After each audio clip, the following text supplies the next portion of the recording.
Seguimos mirando departamentales, estamos a 5 días de las elecciones del 11 de mayo, con la que le vamos a dar fin al extenso ciclo electoral 2024-2025. La última parada nos encuentra, al menos en Montevideo, cansados de las campañas electorales y hasta un tanto apáticos sobre lo que está en juego para la capital del país en los próximos años. Pero, ¿es esto igual en el resto de los departamentos? ¿Cómo se están viviendo las otras 18 elecciones departamentales? ¿Qué nos estamos perdiendo respecto a cómo es la disputa por el segundo y el tercer nivel de gobierno más allá de Montevideo? Vamos a conversarlo con dos especialistas en gobiernos subnacionales, como suele llamar a esta área la ciencia política. Tenemos a dos doctores en ciencia política, Antonio Cardarello y Ernesto Nieto, a quien le damos las buenas tardes. ¿Cómo andan? ¿Qué tal? Bueno, buenas tardes. Gracias por la invitación. Gracias. ¿Es cierto que se elige música acá? ¿Vas a elegir un tema para el cierre? Ah, es para el cierre. Sí. No, yo me dijeron andá y elegí música que te mandan. Yo vine. pero la gente habla mal. No, pero en teoría era para hablar parece del que hay libro, que ¿no? hablar de las elecciones también. Claro, era para ¿De hablar qué? del libro. ¿Otra? ¿De qué palo son ustedes de música? Hablando de fatiga. Ujú. ¿Pink Floyd o Piazzolla? El que más te gusta. Bien, Buena elección. Porque buena si te elección. pido Beethoven, seguro que me vas a decir que no. No, acá hay lugar para todo. Bueno. Cardarello, ya que estamos. Y Pink Floyd. Sí. Hablaríamos. Poneme, El poneme Ecos algo en genérico vivo. de Pink Floyd. Ecos en vivo. Rock ¿El Ecos en progresivo. vivo? El Ecos en vivo. Aparte Deep Pink Floyd, bien. O sea, la previa del Dark Side of the Moon. todo No eso. te dijo nada de Breaking the Wall. No, estamos Fue- hablando de un cultor en serio. Escuchamos Waters eso o Gilmour, ya que estamos. Wilma. El corazón Sí. se parte. David. David. David. Termina ganando David. Son dos gilmurianos entonces. Sí. Las mejores son de. Vamos a hablar de Pink Floyd, les aviso. Politológicamente es más jugoso analizar las posturas de Roger Waters, podemos decir, ¿no? Es No comments. caricaturesco. Es caricaturesco. No bien. comments. No comments. No comments. Bueno, a ver, Antonio y Ernesto. Pero Wish You Were Here. Y ahí podríamos seguir. ¿Saben que apareció Jesse Duarte en la grabación de Sí. Wish You Were Here, no? Seguimos. Nos metemos en el libro. A ver. No, porque como vos Sí. dijiste, citándote, hay como cierto cansancio con Cierto el tema. cansancio con el tema. No piensen que nos es ajeno. Usted también está Con cansado. esto les estamos dando la respuesta. No, está bien. Una de las dimensiones es meternos en esta campaña electoral. La otra dimensión de la entrevista es el capítulo que los tiene como protagonistas en este libro de Territorios Claves para Entender el Uruguay de hoy, en donde por un lado hacen un repaso de cómo ha sido la descentralización del país, yendo a un segundo y tercer nivel de gobierno. Resumidamente está muy buena el recorrido que hacen, ¿no? Y por otro lado, se pone foco en la última descentralización, el tercer nivel de gobierno, y cómo en realidad, si bien en los papeles se realizó, se materializó, en la práctica no. Entonces, capaz que en la segunda parte nos metemos con esa pata. A Ernesto, a Antonio capaz que es un poco más reconocido porque es convocado, sobre todo en esta zafra electoral departamental. A Ernesto de Salto lo leemos con sus encuestas de Ágora, que nos da un panorama de lo que pasa en el litoral o en otras partes del país, pero quizás no es tan reconocido por la gente. Es un buen momento también para que la gente lo conozca, ¿no? ¿Cómo nace Ágora? Como para tener un puntapié inicial en la conversa. Ahora, la voy a hacer breve, pero cuento. Cuando terminaba el liceo, un día llego a casa, y estaba el viejo nieto, estaba la vieja, y así como quien, ahora digo, quiero estudiar ciencia política. Salto, año 1990, imagínate. Me quedaron mirando, la primera pregunta fue, ¿pero qué querés ser político? No. Bueno, y ahí empezó la cosa, y el tema fue, bueno, y después, cuando te viniste a Montevideo, estudiaste, te formaste, y volviste a Salto, era como caer literalmente con un paracaídas en un desierto que decías, más allá de la posible vinculación con la docencia, que teníamos la Regional Norte, en ese entonces la única carrera completa que teníamos, que tenía una materia de ciencia política, era Facultad de Derecho, entonces tampoco había mucha chance. ¿Y ahora qué hago? Dijiste. ¿Ahora qué hacemos? Pero dije, bueno, en vez de ponerlo en portugués, nos vamos a los clásicos griegos, le ponemos el tilde y decimos agora. Bueno, y nació como con una iniciativa con un colega que se especializaba en estadística social, pero que él trabajaba vinculado mucho a algunas organizaciones sociales, pero le gustaba mucho la estadística. Y dijimos, che, ¿por qué no empezamos a hacer esto? Y empezamos con las primeras pruebas en el año 97 y en el 99 dijimos, che, esto está saliendo bien, vamos a formalizarlo.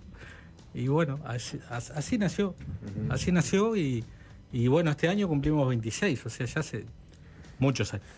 O sea, a partir de ahí tenés una pata en el mercado, si se quiere, a través de la consultora, y una pata en la academia, primero en la Regional Norte, después en el CENUR. En el CENUR. Uh-huh. Lo que pasa es que yo vengo de una familia de pequeña empresa y soy primera generación de universitarios. Entonces, en realidad, a mí me resultó siempre más fácil vincularme con esa pata del mercado que con la otra. En realidad antes de ser docente, fui investigador social privado, ¿no? Del mundo de lo privado. Y en realidad con lo que primero trabajamos antes de la opinión pública fue estudios de mercado, que de hecho lo seguimos haciendo, pero es algo que se comunica poco porque, bueno, exige bastante reserva.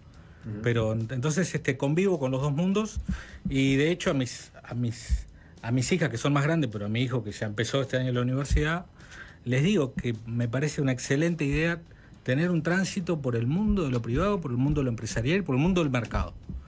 Ahí uno entiende algunas lógicas mucho más que humildemente me parece esto, que si uno se queda solo metido dentro de la universidad. Hay un mundo que no pasa solo por la universidad, que tiene que ver con una afuera, que es mucho más grande. Y esa combinación, de ahí sale esto. Sí. Y desde esa faceta, por ejemplo, ¿qué tan difícil es trabajar en el interior haciendo encuestas de intención de voto, tomando en cuenta que vos hablás, por ejemplo, con las grandes empresas que se dedican a eso, y te dicen, mirá, es difícil, es caro, construir una muestra no es nada fácil para un lugar reducido? ¿Ahí ustedes cómo lo trabajan eso?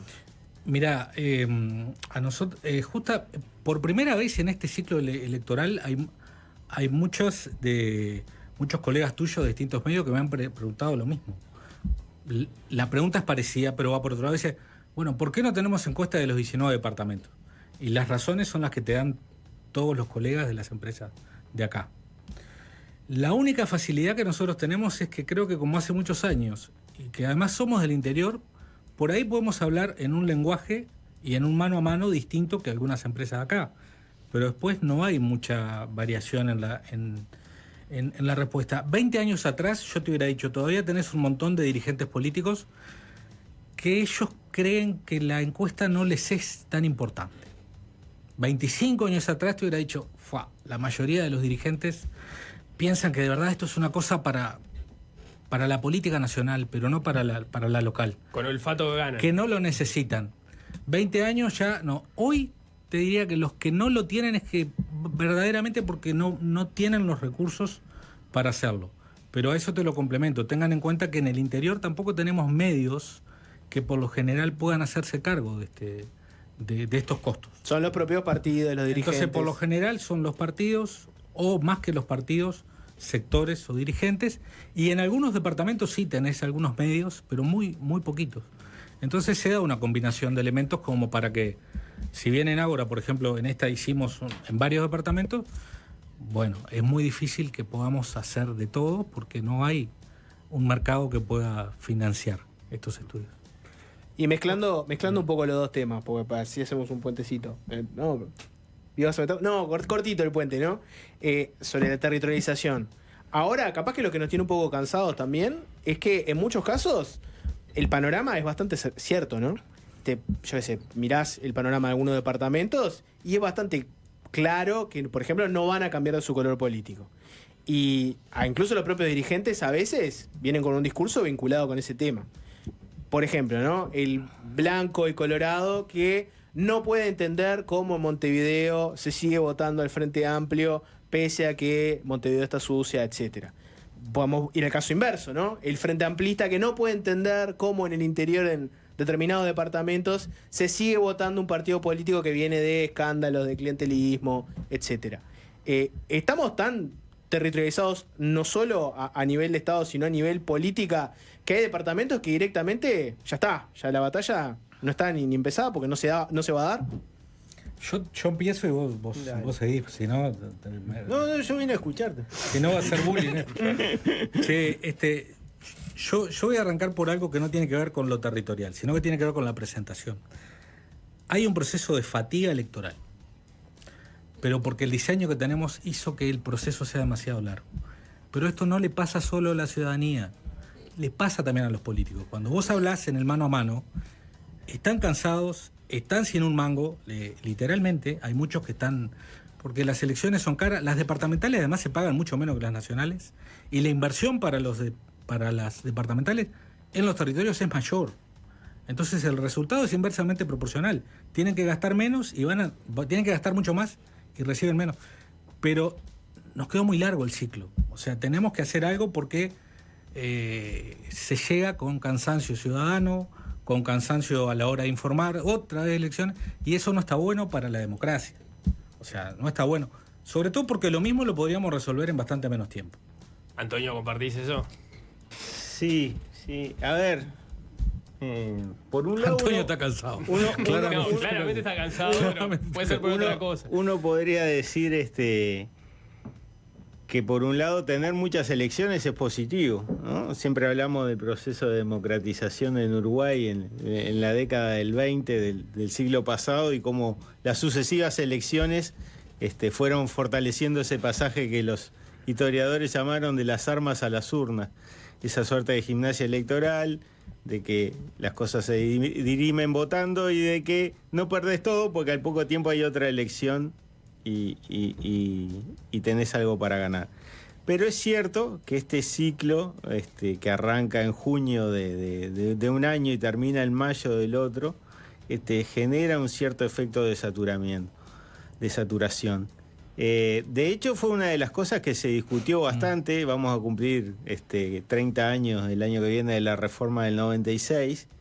Se discutió bastante si se separaban en el tiempo o no, o se habilitaba el voto cruzado, y si se separaban en el tiempo, cuánto tiempo deberían separarse. Y de hecho esto fue el tema por el cual se agarró el Frente Amplio en última instancia para oponerse a la reforma, porque pretendía que estuvieran separadas bastante más en el tiempo, que fuera una suerte de elección de medio término, como son las municipales en Brasil, que caen en la mitad del mandato de 4 años.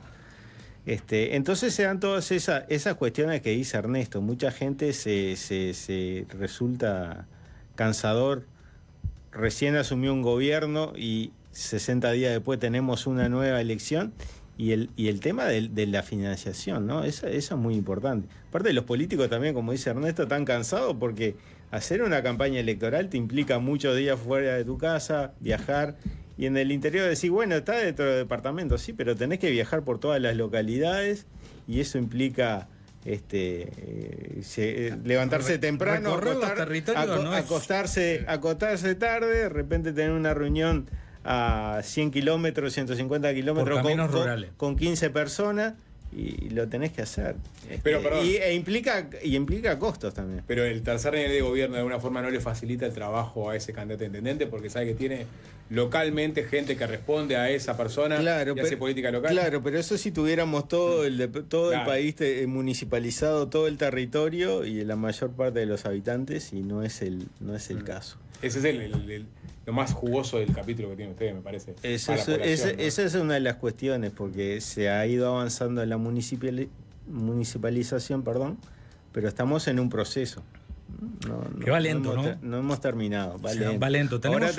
Tenemos 11 municipios nuevos, pero seguimos. Pero tenemos solo 3 departamentos totalmente municipalizados. Y eso ha llevado a la paradoja que tenemos ciudadanos de primera y de segunda. Los ciudadanos de segunda son los que votan solo en 2 niveles.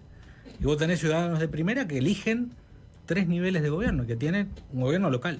Uh-huh. El tema es que cuando vos mirás el mapa del Uruguay, la mayor parte está en blanco, del territorio.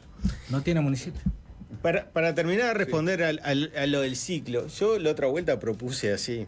No es una propuesta formal, pero hay cosas que se pueden copiar de otros países. Yo creo que la distancia entre las internas y las nacionales es demasiado larga. Sí. Ya en la primera vez se hizo en abril y después la primera vuelta fue en octubre y se vio que era demasiado tiempo, se llevó a junio. Junio no es un buen tiempo para votar en una elección de voto voluntario en pleno invierno. Y seguís estando muy lejos. Y das mucho tiempo. Igual que se habló ahora en el periodo de la transición de gobierno. Pues si vos haces la primaria en septiembre y podés hacer la elección nacional, la podés concentrar en un solo mes. En Brasil tienen un sistema de exigencia de mayoría absoluta para la elección presidencial. La primera vuelta es la primera semana de octubre. La segunda vuelta, si la hay, es la última semana de octubre. Del mismo mes.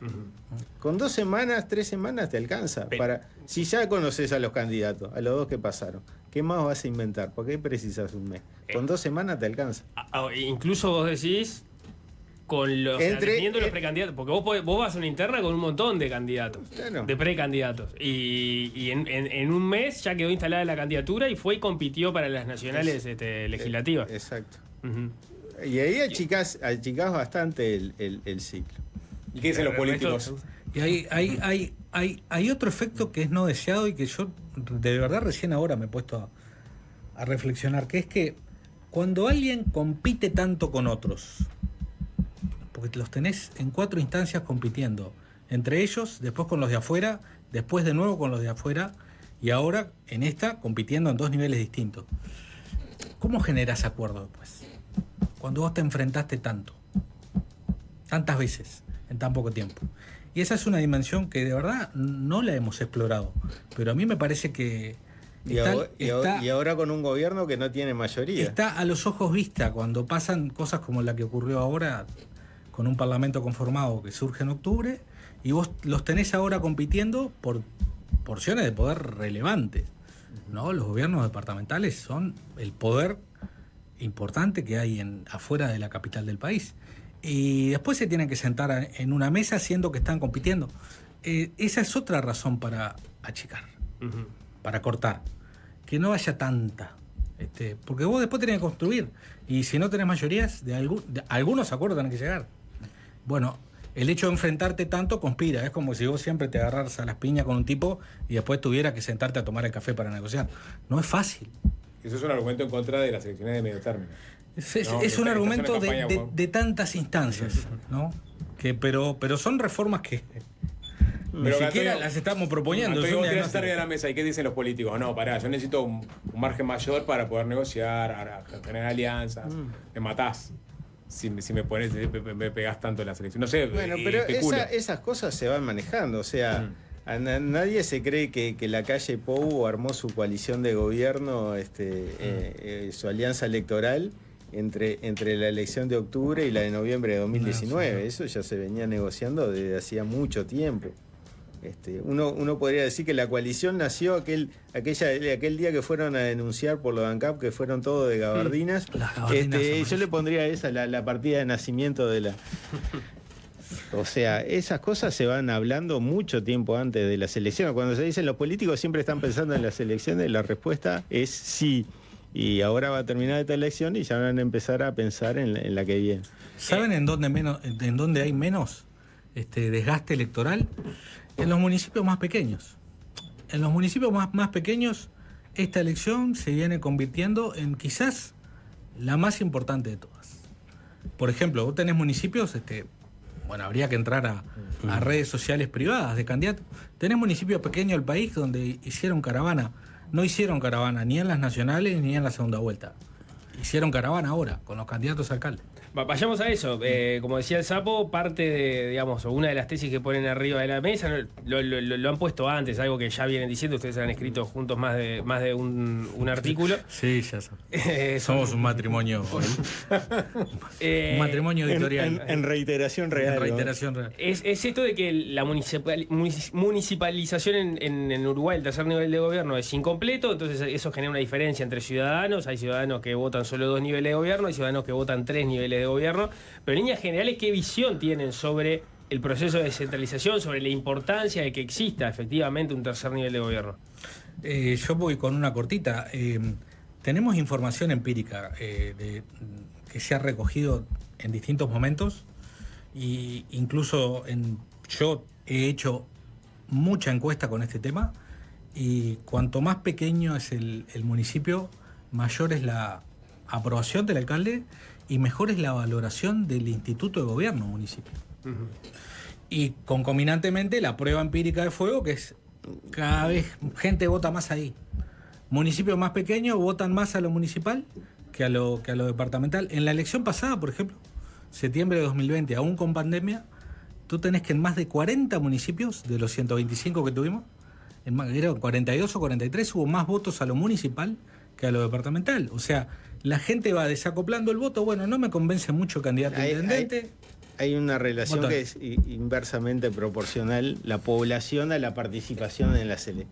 En un extremo, y eso lo vimos en 2010, lo vimos en 2015, lo vimos en 2020, los 8 municipios de Montevideo son los que menos participa la gente, y si vos le preguntas a la mayoría de los montevideanos, tiene una posición bastante refractaria a los municipios, que es una creación estéril, que no sirve para nada, que no se sabe para qué se creó, Que aumenta el gasto. para que los políticos tengan En el medio de participación tenés las ciudades de mediano porte, Ciudad de Maldonado, Ciudad de la Costa, en menor medida Las Piedras, y después apiñadas en el otro extremo de la gráfica tenés todos los municipios de pequeño porte, y ahí la participación, como decía Ernesto, es mucho mayor. E incluso como no hay posibilidad de voto cruzado, si el elector tiene que definir entre un alcalde de un partido y un intendente de otro, Va por el alcalde. Va por el alcalde. Prefiere votar por el municipio. Y eso para ustedes, como dato, es un dato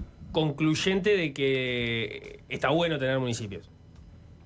Sí, para mí no solamente está bueno, sino que el espíritu de la ley está bueno. El tema está que hay algunas cosas que la ley... Bueno, porque como todas las leyes, lo que hablábamos recién, hay que llegar a acuerdos, y si recordamos el proceso, hubo que llegar a muchos acuerdos para sacar la ley, y después hubo que llegar a acuerdos para todas las enmiendas que hubo que hacerle, porque había cosas que habían quedado bastante embromadas. Entonces, a ver, tener gobiernos locales, teníamos un rezago de 50 años con el resto de los países de la región.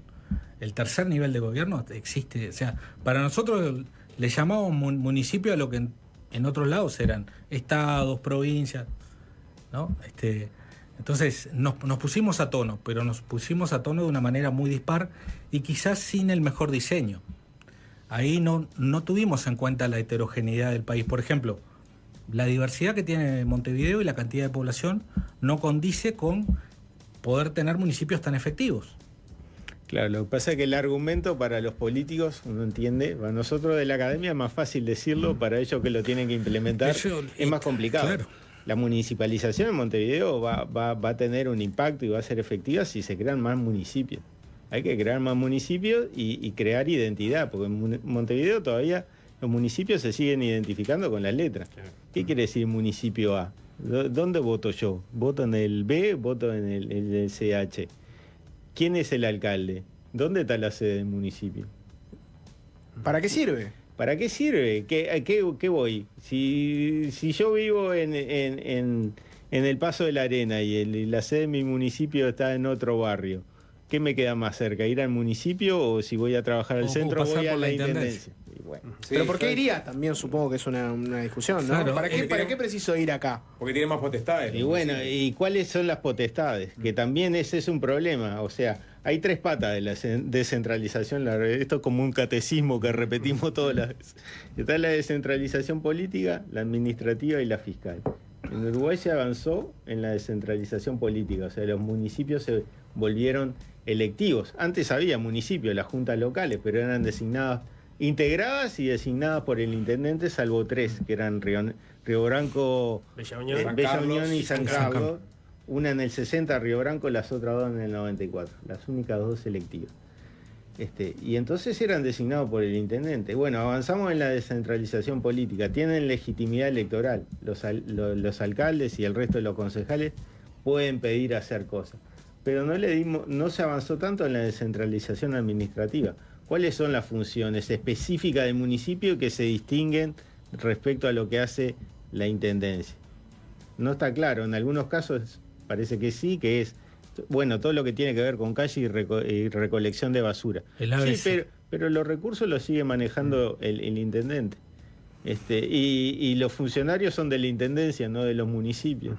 Bueno, entonces vos podés aprobar un proyecto de que arreglen la calle de tal lado, pero si el intendente no te da las máquinas y no te da los funcionarios, vos no podés hacer. Y ahí está el tema de los recursos, porque tampoco generan Como no recursos tenés propios. autonomía fiscal. Pero antes de las potestades, porque hablaste de la política, hay una resistencia política a municipalizar capitales departamentales. Bueno, Fuera ahí, de Maldonado, Canelones y Montevideo. ahí está el tema Sin de... Usted pone una frase que es clave. En Melo, el alcalde soy yo. Lo habrá dicho, me imagino, Surramendi. Claro. Sí, sí, Intendente fue- de Cerro Largo. L'État se Pero moi fue muy en fuerte criollo. cuando lo dijo. Es más, dijo sheriff y ustedes pusieron alcalde para Pero cuenten el contexto de esta frase para entender lo que estoy planteando, que todavía hay resistencias políticas más allá de ampliar las potestades de los municipios. Claro que claramente no quieren crear en las capitales departamentales, ningún intendente quiere crear un cargo. Pero donde- contá el contexto para que la gente. Contá la anécdota. Estábamos presentando el capítulo Sí. de. Ese es el libro de La ese democracia, libro. sí, Sí. la democracia Está. ante el espejo. La democracia uruguaya ante el espejo, coordinado por Fernanda Fito Boy y no Fito Arce. tuvo mejor idea que decir, presentamos esto en una intendencia y con todos los intendentes. Se imaginan lo felices que estaban con nuestro capítulo, claro. que dice muchas cosas y algunas no les gustan mucho a los intendentes. Sobre todo estas, no les gustan. Entonces, bueno, en algún momento, después que nosotros hicimos nuestras presentaciones y pusimos el mapita y dijimos, pará, hay que avanzar en esto. En algún momento los intendentes obviamente nos hicieron la devolución. Y uno de los últimos... Con cortito. y uno no, de los últimos- No fueron muy amables. no, y uno de los últimos fue precisamente el intendente de Cerro Largo, que dijo, pará, ¿qué me están diciendo? En Melo el alcalde soy yo. Melo no precisa No municipio. precisa un municipio. Si el alcalde soy yo, estoy ahí. Bueno, eso resume, ¿no? Faltó, el Estado soy yo de Luis, anda ahí. Y tiene sentido para eso, porque crear otra figura política que les pueda Que les hacer pueda sombra, competir. que incluso les pueda competir, si ellos quieren ir por la reelección por la candidatura del partido. E incluso está el tema de la transferencia de recursos, ¿no? A veces podés tener un intendente de un partido y suponete el alcalde de la capital departamental es del mismo partido pero de otra fracción. Y a veces eso también genera disputas. Y también, y también le genera, porque esto, más allá de lo anecdótico, lo he podido hablar con otros intendentes y de otros partidos. Y también le genera ruido el hecho de que para que funcionen, seguramente la mayoría de nuestras capitales departamentales deberían tener más de un municipio. Para no repetir el efecto Montevideo, es decir, cortar identidades, no. O sea, deberíamos tener... Claro, si está hablando de tu departamento, si están bien los datos del censo, de los 130.000 habitantes más o menos que hay en Salto, 115.000 viven en Salto Capital. O sea, el 85%. O sea, ahí, por ejemplo, nosotros desde el CENUR tenemos esbozos de estudio que en la capital, bueno, deberíamos tener 5 o 6 municipios. Y eso les hace un ruido bárbaro a los intendentes, porque voy a tener 5 o 6 con los que voy a tener que, de alguna manera, no solamente distribuir recursos, sino cómo se van a arreglar con las máquinas, con esto. O sea, tenemos que pensar con otra cabeza el gobierno y el nivel de gobierno para asumir este desafío. Claro. Ahora, es irreversible, los municipios llegaron para quedarse. ¿Vamos a seguir teniendo una pata coja o vamos a dar el salto y vamos a asumir lo que nos falta? Pero ¿qué tan costosos son los municipios? Entiendo que hay un tema con distribuir recursos de los que tiene la intendencia, decir, bueno, hay otro que está cogestionando conmigo, entonces tengo que darle recursos, pero crear un municipio, ¿cuánto el costo fiscal para el país o para el gobierno nacional? ¿Cuánto? Y si el único que cobra sueldo de todos Es los el alcalde. consejeros es el alcalde. Bueno, ese es un problema. Lo que pasa es que, bueno, nos metemos en otro lío.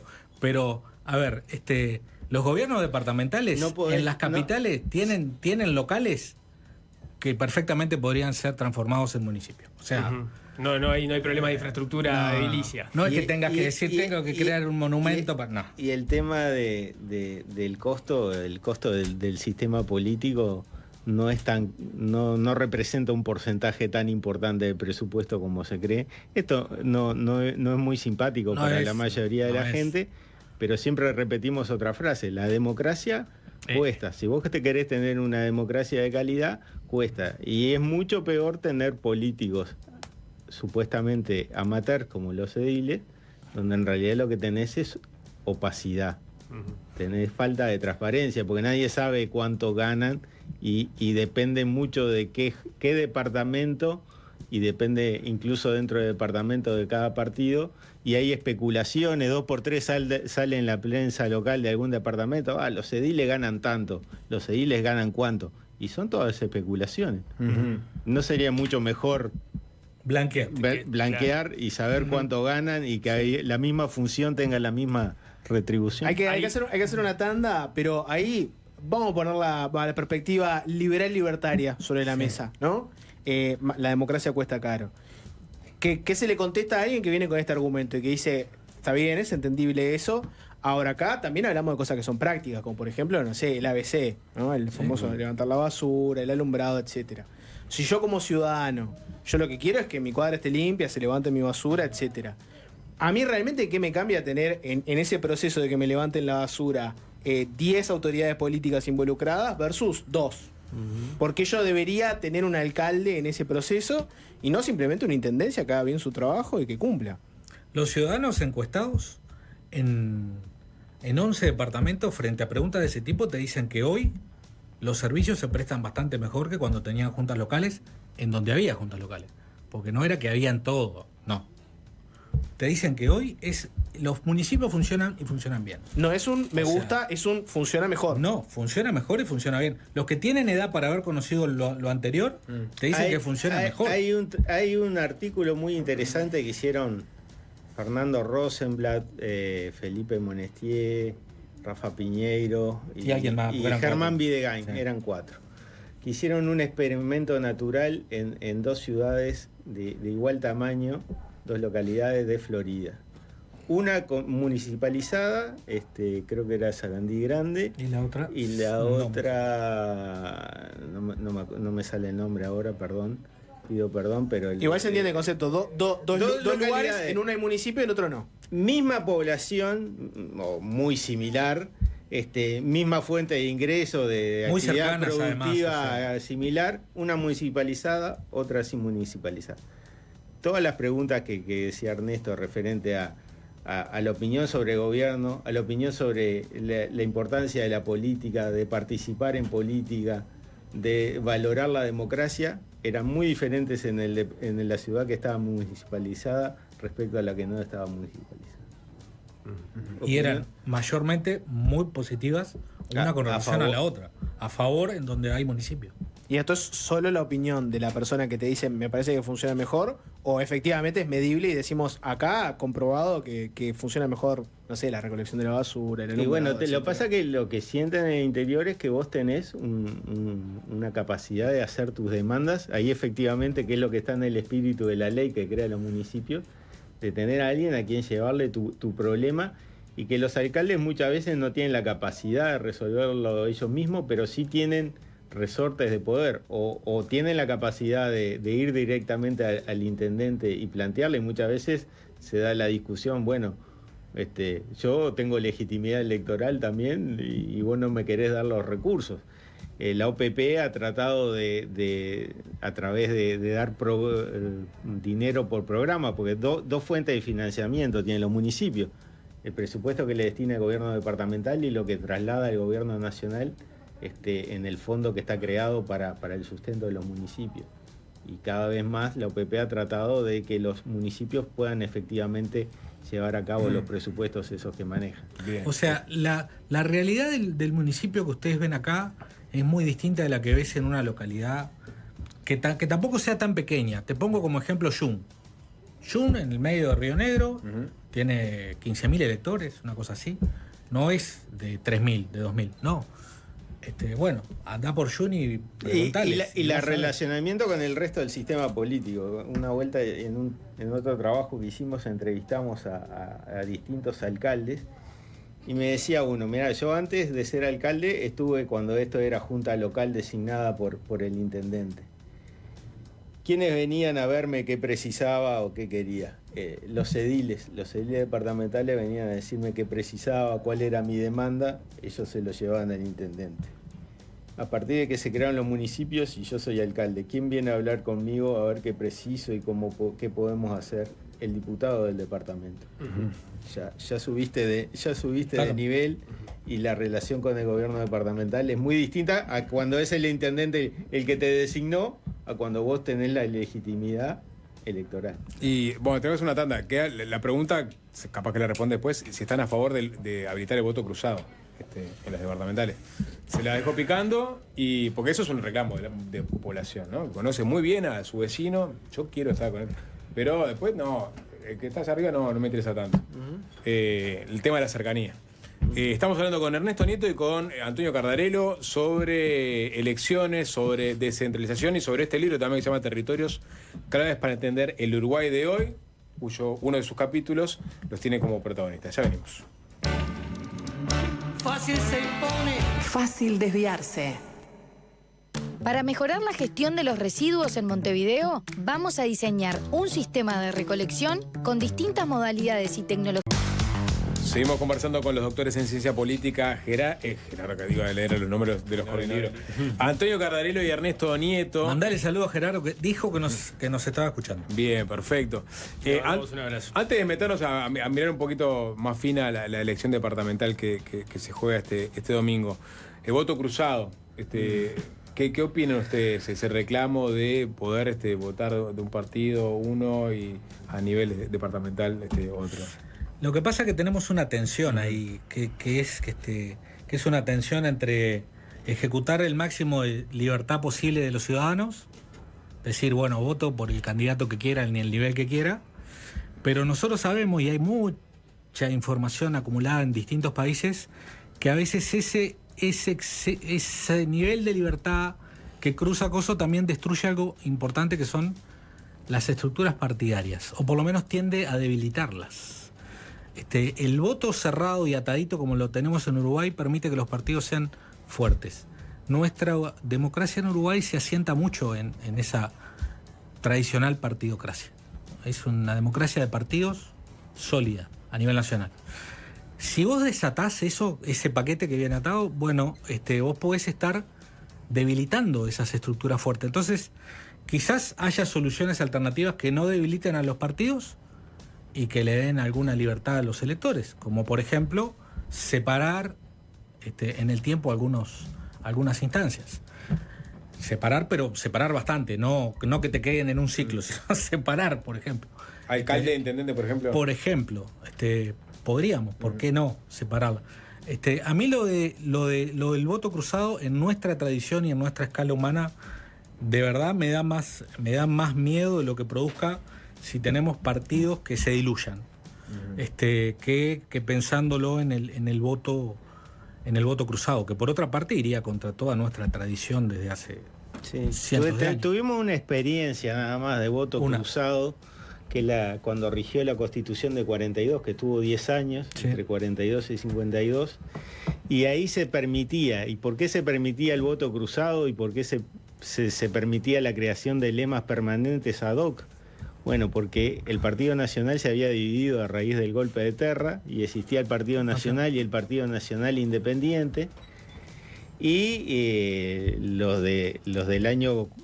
en el año 42, cuando hay un nuevo golpe, el golpe bueno de Valdomir, que lleva todo el proceso de salida de la dictadura, es apoyado por los nacionalistas independientes y están preocupados por eso, y por el hecho de que si los blancos van a ir divididos en todos los departamentos, marchan. Los colorados van a ganar, y de hecho en el 42, como el herrerismo hace extensión, es la única vez que un partido gana todos los gobiernos municipales. Y en eso, ahí tenés que los blancos podían ir bajo lemas ad hoc, que se llamaban uniones vecinales, o a veces tenían el apellido del candidato, como en San José se llamaba Arriaga, o a la otra elección se llamaba Concentración Blanca de San José, y eso permitía que los blancos herreristas y los nacionalistas independientes, y a veces en algunos departamentos los colorados riveristas, votaran juntos para derrotar a los candidatos vallistas. Esto existió, o sea, tenemos un antecedente. De ahí pasamos a la máxima concentración, que fue la Constitución del 42, donde se votaban absolutamente todos los órganos de gobierno nacionales y subnacionales en una única hoja de votación. Todo junto. Todito. Sería grande esa hoja, seguramente era. Por algo fue también. ¿Qué ¿qué pasa? Lo que decía Ernesto, hay dos teorías. O le das máxima libertad al elector o proteges a los partidos políticos. ¿Qué es lo que hace distintiva la democracia uruguaya frente a las otras democracias de la región? Bueno, ahí casi todos los politólogos estamos de acuerdo en eso. Y los que lo ven desde afuera también, no solo los uruguayos. El sistema de partidos institucionalizado que tiene el Uruguay, que es el más institucionalizado de la región. ¿Qué quiere decir institucionalizado? Que tiene partidos fuertes, estables, que se presentan siempre los mismos partidos a las elecciones y que tienen raíces en la sociedad, que la gente se siente identificado con esos partidos. O decir, bueno, uno podría mirar para el costado y decir, bueno, pero en Brasil los electores son más libres.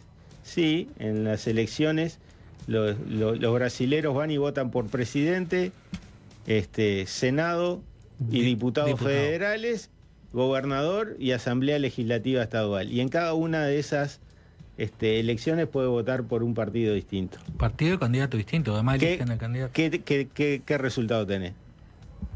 Fragmentación absoluta, 30 partidos en el Congreso y pocos partidos, el PT es una de las excepciones, y después tenés partidos que tienen muy poca estabilidad y generan muy poco sentido de pertenencia por parte de los ciudadanos. Fíjate que una persona puede votar por 5 partidos distintos al mismo tiempo, en el mismo acto, y puede votar a gobernador por un partido de extrema izquierda y a legislador, diputado federal por un partido de extrema derecha. No hay problema. Bien. ¿Eso es saludable? Y sí, el elector tiene que ser lo más libre posible, y debilitas a los partidos. ¿Y qué es lo que te garantiza que una democracia sea más sólida y más estable? Bien. Basta. No es compro el paquete A, es una tensión. Vayamos a lo que puede pasar el 11 de mayo, el próximo domingo. ¿Qué está en juego? ¿Cómo puede cambiar el mapa político del Uruguay en función de cómo vienen orejeando el panorama? Vos más que orejeando, vos venís haciendo encuestas. A ver, vamos a tener muchos departamentos con sus respectivos municipios en donde va a haber pocos cambios. Hay muchos intendentes que pueden ser reelectos, que van a ir por la reelección. Sí, salvo 2 que son la Fluff y López en Florida. Que decidieron no presentarse, y eso es una señal. Cuando un intendente puede ser reelecto y no va por la reelección. Por razones distintas igual, ¿no? Sí. Me imagino, porque en el caso de López entiendo que es Enciso el que vuelve como candidato y era su padrino político. Si López estuviera muy bien, te puedo asegurar que eso no pasaba. Que iba. Que iba o que iban los dos. Los delfines pueden llegar a ser medio parricidas también. No sé, pero generalmente no. Hay que llegar a algún acuerdo a veces, ¿no? Es el pueblo chico, infierno grande, pero hay que llegar a algún acuerdo. Yo lo que creo es que tengo la impresión que no vamos a tener grandes sorpresas.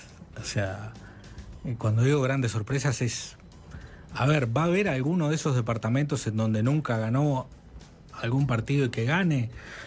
Yo tengo la impresión en la previa de que no. Y vengo diciendo hace un tiempo que tengo para el Frente Amplio, que lo digo primero porque es el partido que ganó recientemente las elecciones nacionales, yo tengo un escenario de mínima y uno de máxima. El escenario de mínima es que gana 3 gobiernos departamentales, de los cuales 2 son el área metropolitana, Montevideo y Canelones. El tercero, creo que a menos que pase algo muy raro, en Río Negro va a ganar el Frente Amplio. Y el escenario de máxima es 5.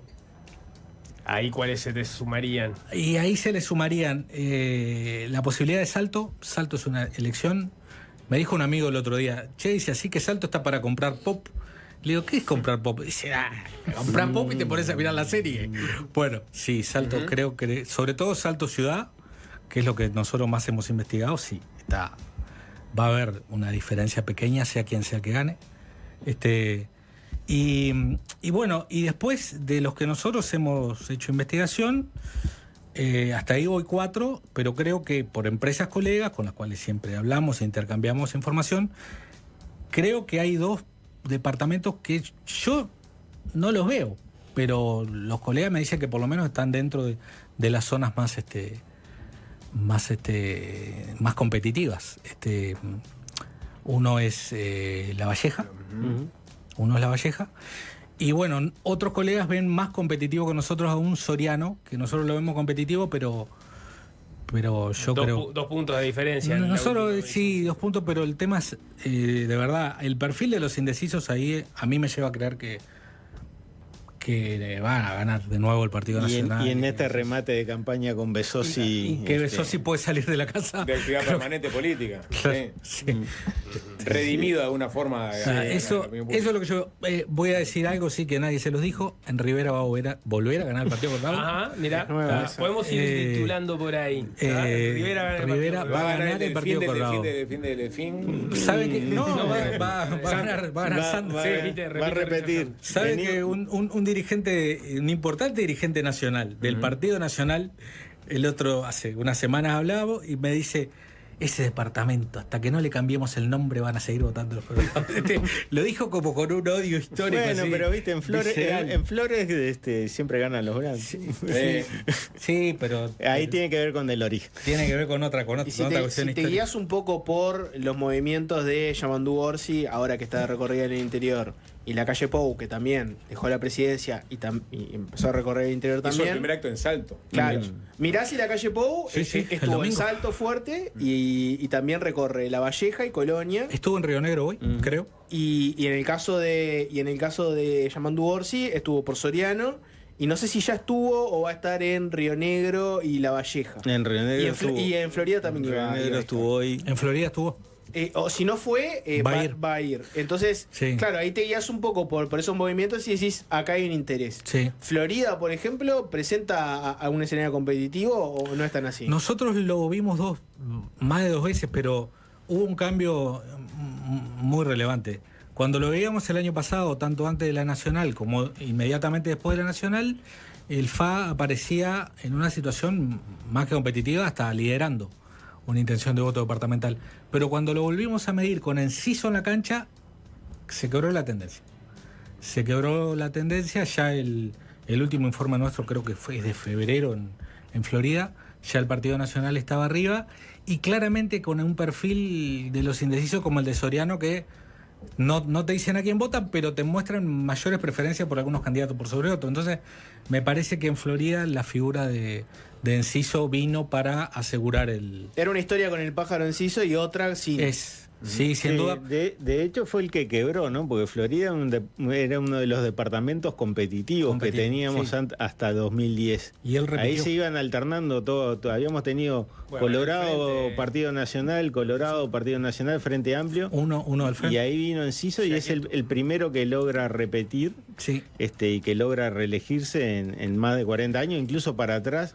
Es de los pocos intendentes en Florida que ha logrado la reelección. Había que preguntarlo por toda esa historia. Nico, ¿nos recordás cuándo es la presentación de este libro para la gente que lo quiere ir a ver? Bueno, de 18:30 el jueves en la sala Mayolo, con la presencia de los coordinadores, Gerardo Caetano, Ernesto Nieto, y el rector de la Universidad de la República, Álvaro Monbrú, y 2 integrantes del libro, porque escribieron artículos para la publicación, que son Judith Sutz y Rodney Colina, Rodney Colina. Rodney que es compañero del CENUR. va a ser una invasión de Salto, del CENUR de Salto.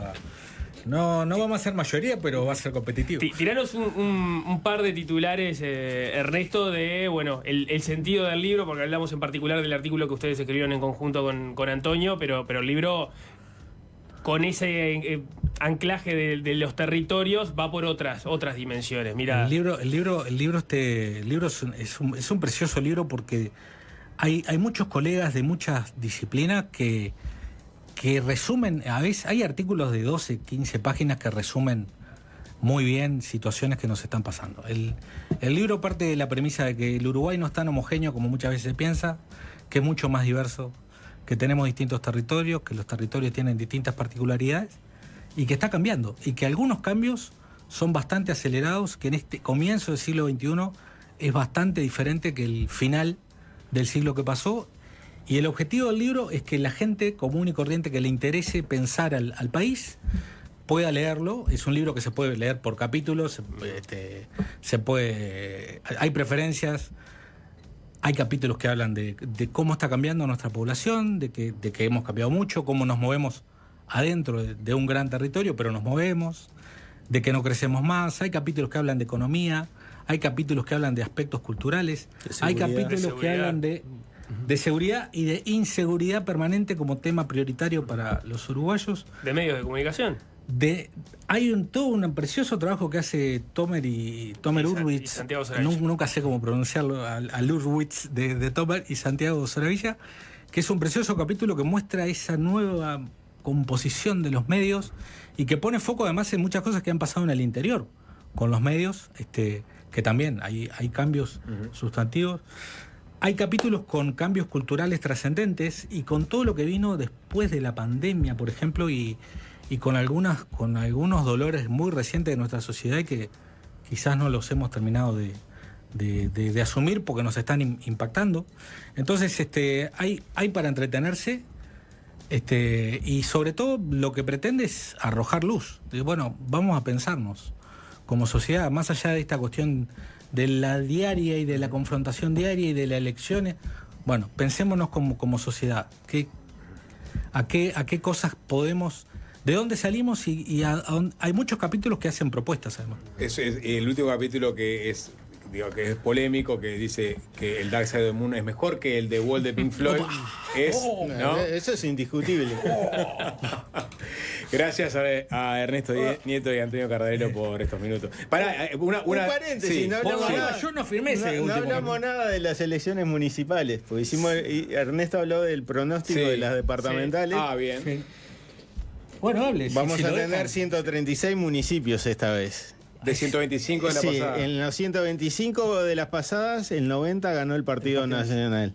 En 32 de esos 90 solo hay concejales del Partido Nacional. O sea que tenemos un proceso de concentración política, que cada vez el Partido Nacional gana más municipios, que es determinante. Lo más probable es que estos municipios que se crean, estos 11 nuevos, que se crean en municipios donde el Partido Nacional es predominante, seguramente ganen también el Partido Nacional. ¿Cuál es el desafío del Frente Amplio? Ahí, bueno, en materia de términos de gobierno departamentales, coincido con Ernesto en su pronóstico, entre 3 y 5. 3 es un muy mal resultado, después de ganar la elección nacional. 5 significaría un avance. Y en materia de gobiernos municipales, por lo menos mantener los que tiene hasta ahora y, si es posible, volver a recuperar algunos de los emblemáticos, ¿no? Como San Carlos, Piriápolis, Bella Unión o Ciudad de la Costa. Es de Ciudad del Plata, perdón, si es que quiere tener posibilidades en San José, ahí puede estar la clave. Puede perder algunos en Canelones, ¿no? Por la coalición republicana. Puede perder algunos en Canelones, el partido, ahí se da un escenario raro, porque la coalición republicana presenta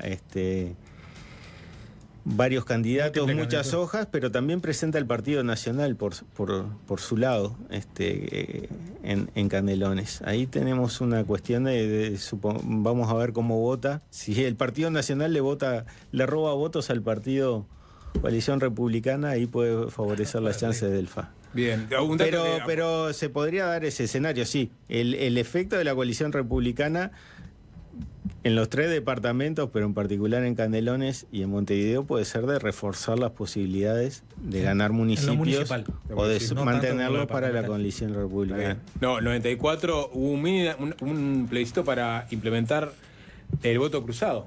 Sí, y la remuneración de los ediles. Sí, había 3 reformas. Ese era el tema, que había cosas bien distintas. Mantener 31 ediles en Montevideo y bajar a 21 en los restantes.